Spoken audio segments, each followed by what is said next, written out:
सामान्य अध्ययन के मेरे इस चैनल बीसी लर्निंग में आपका स्वागत है। दोस्तों, आधुनिक भारतीय इतिहास पर मैं अपनी अगली प्रस्तुति लेकर के उपस्थित हुआ हूं।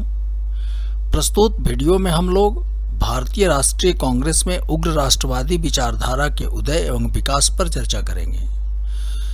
दोस्तों, वर्ष 1905 से 1919 तक जो राष्ट्रवादी आंदोलन भारत में संचालित किए गए थे, उन आंदोलनों पर यह विचारधारा काफी प्रभावी रही थी। अतः इसका महत्व सर्वथा स्पष्ट है। इसके अंतर्गत हम लोग उग्र राष्ट्रवादी विचारधारा के उदय एवं विकास की पृष्ठभूमि में अंतर्निहित कारणों एवं नरमपंथी एवं उग्र राष्ट्रवादियों की कार्य पद्धति में अंतर को समझने का प्रयास करेंगे। तो आइए इसे देखते हैं। सबसे पहले हम लोग राष्ट्रवादी आंदोलनों में उग्र राष्ट्रवाद के उदय की पृष्ठभूमि में जो कारण अंतर्निहित थे, उन पर एक नजर डालते हैं। तो दोस्तों, भारतीय राष्ट्रीय कांग्रेस के अंदर उग्र राष्ट्रवादी विचारधारा का उदय एवं विकास एक आकस्मिक घटना नहीं थी, बल्कि इस विचारधारा की पृष्ठभूमि 19वीं सदी के द्वितीयार्ध अर्थात 1850 के बाद के वर्षों में देश के सामाजिक, आर्थिक तथा राजनीतिक क्षेत्र में होने वाले परिवर्तनों से निर्मित हो चुकी थी। इसमें अंतर्राष्ट्रीय स्तर पर होने वाले घटनाक्रमों की भी महत्वपूर्ण भूमिका थी। तो आइए इन्हें देखते हैं। सबसे पहले हम लोग पाश्चात्य सभ्यता एवं संस्कृति के विरुद्ध प्रतिक्रिया स्वरूप जो भारत में धर्म एवं समाज सुधार आंदोलन हुए थे, उन पर एक नज़र डालते हैं। तो 19वीं सदी के द्वितीयार्ध में पाश्चात्य सभ्यता एवं संस्कृति के विरुद्ध भारत में कई धर्म एवं समाज सुधार आंदोलनों का सूत्रपात हुआ, जैसा कि आपको पता है। तो इन आंदोलनों में विशेष रूप से दयानंद सरस्वती के नेतृत्व में संचालित आर्य समाज आंदोलन में इस विचारधारा के बीज निहित थे। इस आंदोलन ने प्राचीन भारत की गौरवपूर्ण उपलब्धियों को उजागर किया। इससे भारतीयों के एक वर्ग में आत्मसम्मान की भावना जागृत हुई। इसके अतिरिक्त रामकृष्ण परमहंस तथा इनके शिष्य विवेकानंद जैसे सुधारकों के राष्ट्रीयता संबंधित दृष्टिकोण से जुड़े हुए राजनीतिक विचारों ने इसकी आधारशिला रखी, जिसमें देश प्रेम, स्वदेशी, आत्मगौरव, आत्मसम्मान जैसे तत्वों का समावेश था। इन्होंने यूरोपियों द्वारा स्वपोषित जातीय श्रेष्ठता की संकीर्ण अवधारणा को चुनौती देना प्रारंभ कर दिया। आगे बढ़ते हैं। दूसरा जो महत्वपूर्ण कारण था, वो पाश्चात्य शिक्षा की जो भूमिका थी, उस पर हम विचार करते हैं। तो भारत में पाश्चात्य शिक्षा के प्रसार के कारण एक शिक्षित राष्ट्रीय बुद्धिजीवी वर्ग पश्चिम के प्रजातंत्र, स्वतंत्रता, समानता तथा कानून का शासन जैसे प्रगतिशील राजनीतिक तत्वों से अवगत हुआ तथा औपनिवेशिक शासन का तुलनात्मक अध्ययन करने लगा। इस वर्ग ने विभिन्न लेखों, साहित्यों, समाचार पत्रों आदि के माध्यम से स्पष्ट किया कि भारत की गरीबी, बेरोजगारी, पिछड़ेपन का मूल कारण औपनिवेशिक सरकार की नीतियां हैं। स्वतंत्रता, समानता एवं कानून के शासन के सिद्धांतों पर आधारित ब्रिटिश शासन भारत के प्रति दोहरा चरित्र अपनाते हुए मूलतः अपने हितों के संवर्धन में लगी हुई है। भारत के विकास एवं जन कल्याण से इसका दूर दूर तक कोई वास्ता नहीं है। तो यह बात भारत के राष्ट्रवादियों के समझ में आई, जो पाश्चात्य शिक्षा में शिक्षित हुए थे, और इन्होंने इन विचारों को विभिन्न संचार माध्यमों से जनता में इसे फैलाया। इस ब्रिटिश शासन के दोहरे चरित्र को उभारने में 3 व्यक्तियों की भूमिका काफी महत्वपूर्ण है। इसे आप देख लें। पहला, दादाभाई नौरोजी। दादाभाई नौरोजी ने अपनी पुस्तक poverty and un British rule in India इस पुस्तक में स्पष्ट तौर पर इस तथ्य को उन्होंने रेखांकित किया। इसमें उन्होंने धन निष्कासन के सिद्धांत का प्रतिपादन किया था और उन्होंने यह स्पष्ट किया कि भारत से किस प्रकार धन जो है सो निकल करके ब्रिटेन में जा रहा है और इसके बदले भारत को कुछ भी नहीं मिल रहा है और भारत की गरीबी, बेरोजगारी, दरिद्रता का मुख्य कारण भारत से इस धन का निकास है। इसी प्रकार राणा डे ने अपनी एक पुस्तक लिखी, एसे इन इंडियन इकोनॉमी। इसमें भी उन्होंने इस तथ्य को उजागर किया। आरसी दत्त, इन्होंने इकोनॉमिक हिस्ट्री ऑफ इंडिया में भारत की दरिद्रता का कारण औपनिवेशिक सरकार की नीतियों को बताया। तो ये तीन जो राष्ट्रवादी थे, दादा भाई नौरोजी, राणा डे और आरसी दत्त, इन्होंने इस तथ्य को बहुत बेहतरीन तरीके से लोगों के बीच प्रस्तुत किया। आगे बढ़ते हैं। तीसरा जो महत्वपूर्ण कारण था, औपनिवेशिक सरकार की प्रतिक्रियावादी नीतियां। दोस्तों, इल्बर्ट बिल के बारे में आप लोगों को पता होगा कि 9 फरवरी 1883 को एक बिल लाया गया था। इस बिल के प्रावधानों के अनुसार भारतीय जजों को यूरोपियों के मुकदमे को सुनने का अधिकार दिया गया था। इसका विरोध अंग्रेजों ने, जो भारत में रह रहे थे, उन्होंने इसका विरोध किया और अंततः सरकार को यह बिल वापस लेना पड़ा था। तो इसके अतिरिक्त 1892 से 1905 की अवधि के मध्य ब्रिटिश सरकार जो थी, उसने कई ऐसी नीतियों को लागू किया जिससे इस विचारधारा को प्रोत्साहन प्राप्त हुआ। जैसे 1892 का अधिनियम राष्ट्रवादियों की अपेक्षाओं के अनुरूप नहीं था। 1898 में नाटू भाइयों को बिना मुकदमा चलाए देश से बाहर निकाल दिया गया था। और सबसे बड़ी बात कि व्यापक जनाकांक्षाओं की उपेक्षा करते हुए 1905 में बंगाल का विभाजन कर दिया गया। प्राथमिक एवं तकनीकी शिक्षा में कोई प्रगति नहीं हो रही थी और उच्च शिक्षा को भी प्रतिबंधित किया जा रहा था। जो कर्जन के समय में जो एजुकेशन बिल लाया गया था उसके माध्यम से। तो इन सभी कारणों से जो अंग्रेजों की जो प्रतिक्रियावादी नीतियां थी, उससे उग्र राष्ट्रवादी विचारधारा को काफी प्रोत्साहन प्राप्त हुआ। आगे बढ़ते हैं। दोस्तों, भारतवर्ष में उग्र राष्ट्रवादी विचारधारा के उदय में कुछ अंतर्राष्ट्रीय घटनाओं की भी महत्वपूर्ण भूमिका थी। जैसे 1896 में इथियोपिया ने इटली को परास्त कर दिया। 1905 में जापान की रूस पर विजय हो गई। तो इन घटनाओं से यूरोपीय अपराजयता का मिथक टूट गया। जैसा कि यूरोपीय राष्ट्र दावा करते थे कि यूरोपियों को कोई परास्त नहीं कर सकता है, तो यूरोपीय अपराजयता के मिथक के टूटने से राष्ट्रवादियों का आत्मविश्वास बढ़ गया। इसके अतिरिक्त कुछ अन्य कारण भी थे। जैसे एक महत्वपूर्ण तथ्य आप समझ लें कि पाश्चात्य शिक्षा के प्रसार से भारतवर्ष में एक नौकरी खोजू मध्यम वर्ग अस्तित्व में आया, लेकिन इस वर्ग के लिए अवसर काफी सीमित थे। तो इससे इस वर्ग में असंतोष व्याप्त था। साथ ही साथ ब्रिटिश आर्थिक नीतियों के कारण महंगाई, बेरोजगारी, दरिद्रता व्यापक रूप से फैली हुई थी। अतः उपरोक्त परिस्थितियों से जनता में तीव्र असंतोष पनपा, जो उग्र राष्ट्रीयता के विकास में सहायक हुआ। तो ये कुछ महत्वपूर्ण कारण थे जो भारतवर्ष में उग्र राष्ट्रवादी विचारधारा की पृष्ठभूमि में निहित थे, और इन कारणों के सम्मिलित प्रभाव से भारत में उग्र राष्ट्रवादी विचारधारा का उदय और विकास हुआ।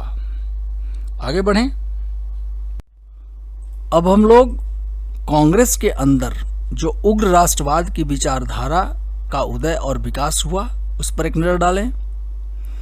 तो कांग्रेस के अंदर उग्र राष्ट्रीयता का विकास एक संगठन की स्वाभाविक प्रक्रिया के रूप में हुआ। कोई भी संगठन होता है तो उसमें एक विरोधी खेमा भी होता है जो संगठन द्वारा संचालित नीतियों का विरोध करता है, विशेषकर तब जब उन नीतियों का कोई परिणाम नहीं निकलता है या वो नीतियां असफल हो जाती हैं। तो एक संगठन की स्वाभाविक प्रक्रिया के रूप में ही उग्र राष्ट्रवाद का उदय कांग्रेस के अंदर हुआ। जैसे नरमपंथियों के वैधानिक आंदोलनों एवं क्रमिक सुधार की रणनीति असफल हो गई थी। इनके प्रार्थना पत्रों को सरकार संजीदगी से नहीं लेती थी। इसके विपरीत नरमपंथियों को खलनायक, राजद्रोही आदि कहकर अपमानित किया जाता था। अतः नरमपंथियों की नगण्य उपलब्धियों के कारण कांग्रेस का एक वर्ग इनकी रणनीति से असंतुष्ट हो गया और इस प्रकार उग्र राष्ट्रीयता का कांग्रेस के अंदर उदय हुआ।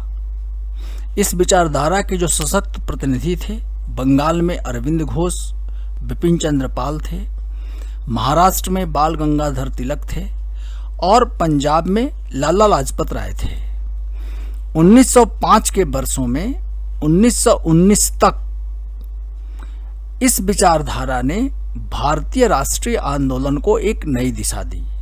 1919 से महात्मा गांधी भारतीय राजनीति में सक्रिय हुए। उस समय तक उग्र राष्ट्रवादी विचारधारा भारत के राष्ट्रीय आंदोलनों में प्रभावी रही। एक महत्वपूर्ण तथ्य आप जान लें, जो अक्सर प्रारंभिक परीक्षाओं में पूछा जाता है कि लाल, बाल और पाल, इनसे किन किन राष्ट्रवादी नेताओं को कहा जाता है लाल, बाल और पाल? तो लाल लाला लाजपत राय, बाल गंगाधर तिलक और पाल बिपिन चंद्र पाल हैं। आगे बढ़ते हैं। अब हम लोग नरमपंथी एवं उग्र राष्ट्रवादी विचारधारा की कार्य पद्धतियों में अंतर को देखेंगे। तो सबसे पहला कि उग्रपंथी राष्ट्रवादी प्रदर्शनों, निवेदनों वाली संवैधानिक विरोध की निष्क्रिय राजनीति जो नरमपंथियों की थी, उसकी ये आलोचना करते थे उग्र राष्ट्रवादी।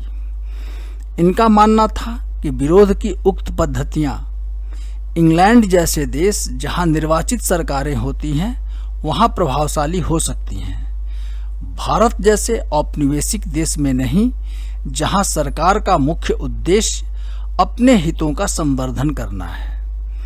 तो नरमपंथी प्रदर्शनों, निवेदनों वाली संवैधानिक विरोध की निष्क्रिय राजनीति करते थे और उग्र राष्ट्रवादी इसकी आलोचना करते थे।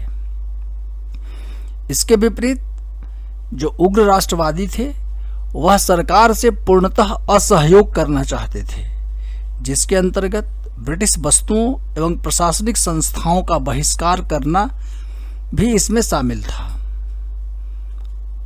आगे बढ़ें।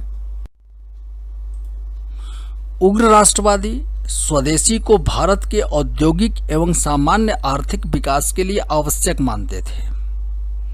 इसके अंतर्गत वे स्वदेशी वस्तुओं, शिक्षा संस्थाओं आदि की स्थापना को प्रोत्साहन देना चाहते थे। उदारवादियों से भिन्न ये रेलवे, बागवानी एवं अन्य विविध क्षेत्रों में ब्रिटिश पूंजी निवेश की आलोचना करते थे उग्र राष्ट्रवादी। यद्यपि उदारवादियों ने भी स्वदेशी आंदोलन का समर्थन किया, परंतु वे भारत के विकास के लिए ब्रिटिश पूंजी निवेश को आवश्यक मानते थे। नरमपंथी या उदारवादी जो थे केवल इसकी अधिकता के विरोधी थे। तो ये दूसरा महत्वपूर्ण अंतर है उग्र राष्ट्रवादियों और उदारवादियों या नरमपंथियों की कार्य पद्धति में। आगे बढ़ते हैं। तीसरा कि उग्र राष्ट्रवादी नरमपंथियों से भिन्न व्यापक जनसहभागिता के आधार पर आंदोलन चलाना चाहते थे। मतलब कि उग्र राष्ट्रवादी व्यापक जनसहभागिता के आधार पर आंदोलन चलाना चाहते थे और नरमपंथी इसका विरोध करते थे। उग्र राष्ट्रवादियों का मानना था कि इसी के आधार पर औपनिवेशिक सरकार से कुछ भी हासिल किया जा सकता है। चौथा कि उग्र राष्ट्रवादियों का एक महत्वपूर्ण लक्ष्य स्वशासन प्राप्त करना था। इनका मानना था कि देश का चहुमुखी विकास स्वशासन प्राप्ति के पश्चात ही संभव है। तो उग्र राष्ट्रवादियों का एक महत्वपूर्ण लक्ष्य स्वशासन था।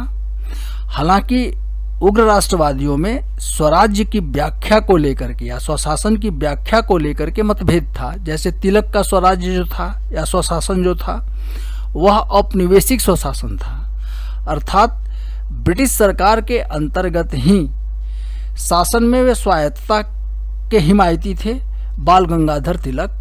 जबकि अरविंद घोष जो थे वह चाहते थे कि जो उनका स्वशासन हो वह ब्रिटिश प्रभुत्व से पूर्णतः मुक्त हो। इसके विपरीत उदारवादियों के अनुसार भारतीयों के राजनीतिक प्रशिक्षण के लिए ब्रिटिश सरकार का बने रहना आवश्यक था। तो ये चौथा अंतर था दोनों की कार्यपद्धति में। पांचवा कि उग्रपंथी राष्ट्रवादी भारत के प्राचीन पैतृक निधि अर्थात मौलिक भारतीय संस्कृति के आधुनिकीकरण के आधार पर भारत के भविष्य का निर्माण करना चाहते थे, जबकि उदारवादी इसके लिए पाश्चात्य प्रगतिशील तत्वों को आवश्यक मानते थे। अर्थात उदारवादी भारत का पश्चिमीकरण करना चाहते थे, जबकि उग्र राष्ट्रवादी जो थे वह मौलिक भारतीय संस्कृति का आधुनिकीकरण करना चाहते थे। छठा जो अंतर है वह उदारवादी आंदोलनों का स्वरूप। उदारवादी जो थे वे आंदोलनों का स्वरूप धर्मनिरपेक्ष रखना चाहते थे, अर्थात धर्म को स्थान नहीं देना चाहते थे ताकि हिंदू मुसलमानों में एकता बने। इसके विपरीत जो उग्र राष्ट्रवादी थे उन्होंने इसे धार्मिक स्वरूप प्रदान करना चाहा, यद्यपि उन्होंने इसे अवचेतन रूप में ही किया।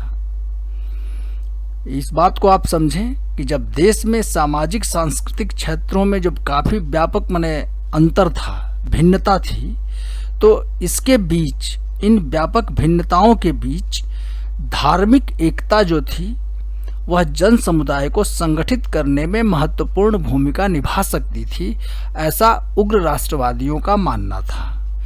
तो आंदोलन को व्यापक बनाने के लिए और जुझारू बनाने के लिए अवचेतन रूप में उग्र राष्ट्रवादियों ने धर्म का सहारा लिया, और जो नरमपंथी थे या उदारवादी थे वो आंदोलन को धर्मनिरपेक्ष स्वरूप प्रदान करना चाहते थे।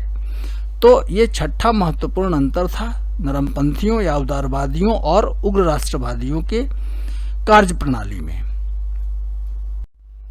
यद्यपि दोनों ही विचारधारा के राष्ट्रवादियों की कार्यपद्धति एवं मान्यताएं भिन्न थीं, परंतु दोनों ही पक्के राष्ट्रवादी थे, इसमें कोई संदेह नहीं। दोस्तों, अगली प्रस्तुति मेरी बंगाल का विभाजन और स्वदेशी आंदोलन इस विषय पर आधारित है। दोस्तों, अगर यह प्रस्तुति आपको उपयोगी लगी है तो कृपया मेरे इस वीडियो को लाइक करें, और यदि अभी तक आपने मेरे इस चैनल को सब्सक्राइब नहीं किया है तो प्लीज़ इसे सब्सक्राइब अवश्य करें। धन्यवाद।